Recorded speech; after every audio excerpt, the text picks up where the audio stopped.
As football fans around the country honoured Port Arthur's innocent victims, Brisbane continued to defy its southern neighbours. Its comprehensive performance against Fremantle kept it the ladder leader. Perfectly done. Shrugs off a tackle, deserves a goal. I think he's got it. The same couldn't be said for Adelaide. Its inability to impose itself in Melbourne again shone through. Goal goes Paul Williams, and he's got the goal. Collingwood left Victoria Park beginning to believe that a spot in the finals is the very least it should be aiming for. North Melbourne faces an anxious night at the Tribunal. Star Utilities Glenn Archer and Corey McKernan face charges along with Geelong's Shane Brewer. But the Kangaroos kept rolling along at the MCG last Friday night.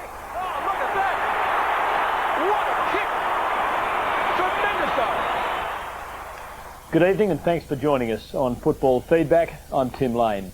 Well, after a week in which all Australians felt for the victims at Port Arthur, football paid its respects to the victims of the tragedy. Solemn minutes of silence ushered in the start of round 6.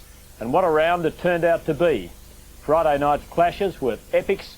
Collingwood's momentum increased with the demolition of the Crows on Saturday, and yesterday Carlton and Brisbane continued their winning ways. We'll be reviewing the key points from an enthralling round, one which drew less criticism of the men in white with red and blue. Bill Della will be along to discuss how his men have responded to a tough start to the year. Fitzroy continues to make news for all the wrong reasons. One of their greatest champions, Kevin Murray, joins us from the Hall of Fame tonight. But before we start anything, I'm joined as always by Lee Matthews. And Lee, we've heard a lot since Saturday of this new offensive Collingwood. Do you find that offensive? Offensive, there's an offensive Collingwood. Well, they were excellent on Saturday. They really good. I was at that game, so I saw them. They've got their midfield players fit and well, pretty much all in there together, minus Nick McGuire, and they certainly cut the Crows apart. We'll talk about But I must say, Collingwood beat the Crows by 96 points last year, just in my own defence. They were very offensive then, wasn't they? And we have a new mellow Rohan Connolly in his attitude to the men in white. Well, Bill Della's here, Tim, so umpiring never been better as far as I'm concerned. No, seriously, I thought they really did loosen up on some of the interpretations on the weekend, and I thought it was a much better performance. Well, we start tonight with major news. We're going to the Tribunal. Already an outcome from 3 charges which were heard by Neil Bizzy and co. And Rob Gaylard is there. Rob, good evening. What's the news? Yes, good evening, gentlemen. How are you, Tim? News for North Melbourne is not all that good. The first charge that was heard tonight, of course, has pretty well been documented. Corey McKernan against John Barnes. We've got some vision back there, Tim, so we might take a look at this incident that's happened. And I think you'll find here that Paul Couch delivers the ball into the forward line on the leaders, Barnes, and then McKernan. You've got to remember these two guys are going pretty well lickety-split, full tilt, and McKernan has fallen into the back of Barnes, and that's constituted a report. The interest here, Tim, is that of the umpire that's reported it to umpire Carey, there was a boundary umpire, another central umpire, and of course a goal umpire who didn't issue a report or didn't find it a reportable incident. The bad news is that Corey McKernan, the charge was sustained by Neil Bizzy, and he has copped 1 week.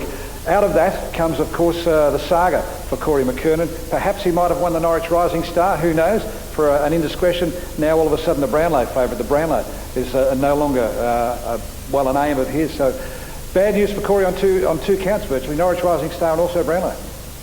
Well, that is sensational news, and it looks as though we'll have a new favourite for the Brownlow medal because McKernan had made such a brilliant start to the season. Now, do we have news on the wrestling charges against Glenn Archer and Shane Brewer? Certainly do. Let's have a look at that vision too, Tim, if we've got it there. And of course, Glenn Archer of North Melbourne was again reported by field umpire Carey for misconduct in that he wrestled Shane Brewer, and likewise Shane Brewer of Geelong by umpire Carey the misconduct that he wrestled Glenn Archer. Now, they were heard independently, these two charges. The first one, of course, Glenn Archer, he was up and he did plead guilty. That charge was sustained. He copped a $2,000 fine. Shane Brewer was next up. He pleaded not guilty. You saw the vision. You can make up your own mind. That charge also was sustained, but he was fined $2,500. So I think you get a $500 discount if you plead not guilty. Thanks for that, Rob. Well, that's major news. And yes, Neil Bizzy certainly does prefer men who go up and come clean. Well, tragedy for Corey McKernan, and there's a headline for tomorrow, Rohan. Yeah, it's a surprising one though, isn't it? I mean, I just thought it was a bit line ball, the whole incident, to be honest. I thought maybe a free kick and a 50, but it begs the question, I mean, if they've found him guilty of that incident, 1 week seems a little lenient in terms of a knee to the head, I would have thought, but personally I thought he was a bit stiff to get reported in the first place. Lee, I can see the old debate starting up about whether something like that should cost a player his chance of winning the Brownlow. I think that's irrelevant. I mean, if you suspended the rule, the more the point is, should he have got a week's suspension? I mean, it looked fairly line ball, but at the same time, I suppose, you could say that he could have avoided the knees going into the back if he'd really tried very hard, I suspect. So he certainly hasn't got the benefit of the doubt. I mean, we give the players the benefit of the doubt. I think at the tribunal these days you're guilty unless you can prove your innocence. I just reckon it smacks of having a bob each way a bit, really. I mean, it almost suggests that they weren't, they weren't quite sure the charge was there in the first place. He's a big man, came down hard, and you'd think Busy might have come down a little bit harder if he was convinced of his guilt. Well, I would have thought so. I mean, one game penalties tend to be for the lesser offences, don't they? And, if you're saying that a knee to the back of someone's head is potentially very dangerous, you'd probably think it'd earn a bit more than one. Rohan, into some of the other news, and news stemming from the weekend, and I think you have some follow-up on a few of the results.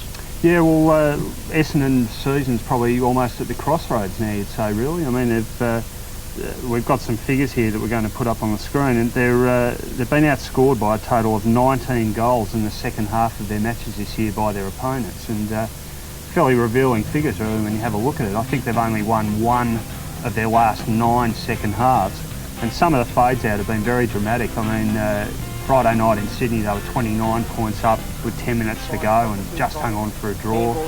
You had the semi-final last year against Richmond when they were 5 goals up and blew that. Anzac Day, of course, when they were 38 points up in the second quarter and blew that. So it's definitely becoming a very worrying trend, but I just wonder if the Bombers are becoming a bit of a worry, actually. There's a few puzzling sort of team selections going on at the moment. I think there's a few myths about Essendon too, actually, at the moment. One of them is that they're building a side based around youth. I'm not sure that's happening, really, because the younger players on the list, such as your Matthew Lloyds and your Scott Lucases, I'm not sure they're being really allowed to settle in and find their spot in the team and contribute. They're in and out of the seconds, on and off the bench all the time. They're not really settling down, and they seem to lack a bit of direction to me at the moment. They play like a side that panics a lot. They seem to be better when they're sort of starting a game or coming from behind, but when they get a lead, there seems to be a bit of a siege mentality about it, and a few worries there. Also the passion factor. I mean, I just thought it was very ironic that Derek Kickett bobbed up and kicked a very crucial goal for the Swans on Friday night, because he's sort of, real hurling yourself at the ball type player. I think Essendon sort of lacks that a bit, and it does really look at the moment like James Hird is playing for about half of his teammates. Melbourne have lost 2 games by over 15 goals, and Carlton didn't even bother to sing the club song when they beat them by 8. It's been a disastrous start. Well, I guess it just about ranks as another official crisis, does it not? They've been whipped several weeks in a row. But I don't think there's any great secrets about this one, really. I mean, they've just lost too many good players injured. It's interesting, if you were asked to nominate Melbourne's 7 or 8 best players, you'd probably come up with a group: Lyon, Schwartz, Neitz, Viney, Steins, Sean Charles, Stephen Tingay, and maybe the Phoebe brothers. Now, I was just talking to someone on the inner sanctum at Melbourne today, and he said, look, I can't tell you anything you don't already know. Have a look at the names. You probably had no more than 3 of that group playing even a handful of matches. Take that core of class and experience out of any side and they would struggle. And at a side like Melbourne, without the depth of the other power sides, they're going to struggle even more. There's been the odd whisper that there's a bit of dissent happening there between the football group and the rest of the administration, but I'm assured there's not a lot in that at all, and that Melbourne does have the full support of the club. But Ian Ridley's outburst during the press conference on Saturday was very interesting. I can't remember a president actually interrupting his coach and having some very strong words about the Melbourne players, but apparently that was done with full support of Gary Lyon, the captain of the club. There is a feeling that some of the more junior players there just aren't pulling their weight. And the Crows, they came to town saying they were going to win and they were really looking forward to playing at Victoria Park, and they lost by 12 goals. I wonder how they've responded. Well, Robert Shaw actually was surprisingly upbeat about it, I thought, given that it was a really big game for him, and one they really needed to win, just to underline that they are a credible premiership side. I saw Darren Jarman get a touch of the ball. That's very good camera work, because he didn't get a lot of it on Saturday. He was terrible, wasn't he? Well, Chris Curran did a very good job on him, but that seems to be a bit symptomatic of them, doesn't it? I mean, both the Jarmans for mine. I thought Andrew was equally disappointing in the first half, got a few touches in the second. But look, until they can beat a quality opponent in Melbourne, and it's okay to come over here and beat St Kilda and beat Fitzroy, but until they beat a very good side on a difficult ground, I don't think they're going to be regarded I think they're going to seriously. win by big margins and potentially lose by big margins because they're very slow in the midfield. If they're getting first hands on the ball, the Jarmans and players like that, they can set it up. And in the third quarter, when they started to get first possession, they started to kick a few goals and put the pressure on Collingwood on the scoreboard. But as soon as the opposition is getting first hands on the ball, they can't chase. They've got no chasing speed. It doesn't seem to be a lot of resilience there, does there? No. I mean, once they slip behind, you don't often see them haul back a lead, I don't think. Lee, I'd like to ask you about Essendon and the fades out. Fades out or fade outs? Do you think it is something that reflects a scattiness or something within the team, or do you see some more obvious reason? Well, we for can it? speculate on things like that, but I think there's a physical reason. I mean, playing in Adelaide, that Saturday night game, and I think even with the commentary I do sometimes, when you're away and you have a bad night's sleep, you know, in a strange sort of city, and then you get back the following day, I'm even a bit tired, but even playing.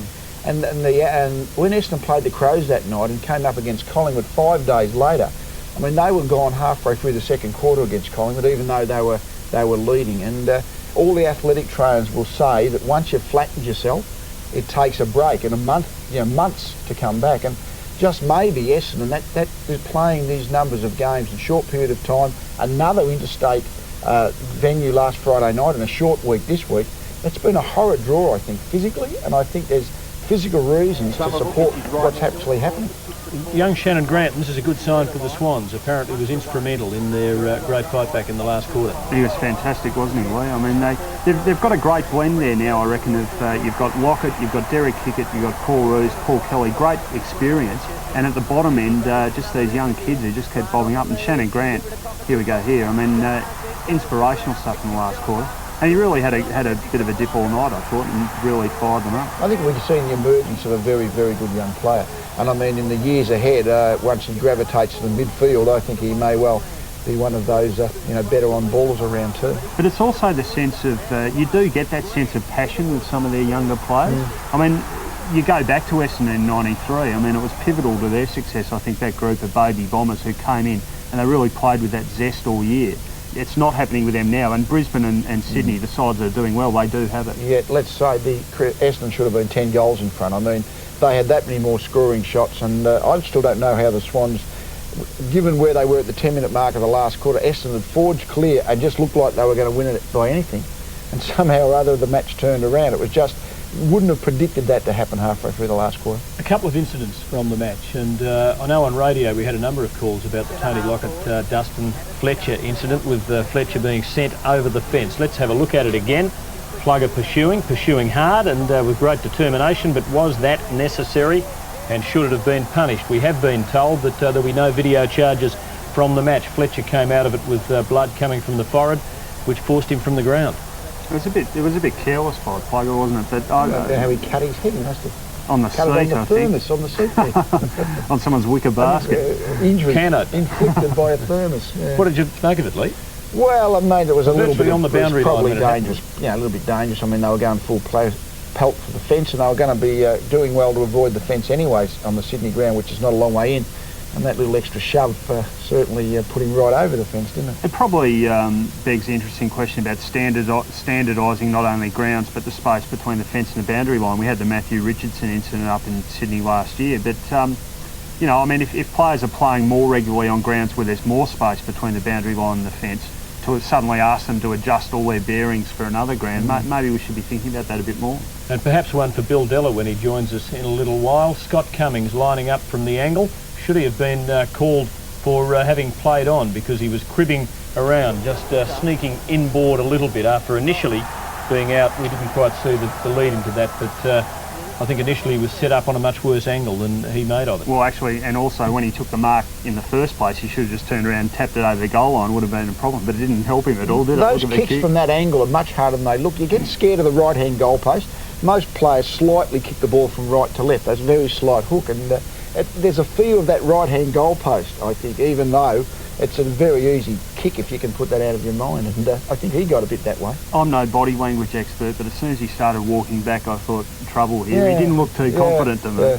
And Rohan, quickly before you leave us, and Bill Della will be coming in after the break, you were happy with the standard of officiating over the weekend? Oh, happy. There's still one or two of the obligatory shockers, but I did think what was most noticeable was that they, I thought they eased up on the new holding the ball interpretation. I think players were allowed just that fraction more second to dispose of the ball. You didn't see so many incidents of guys getting pinged for holding the ball when they're actually in the act of trying to kick or handball.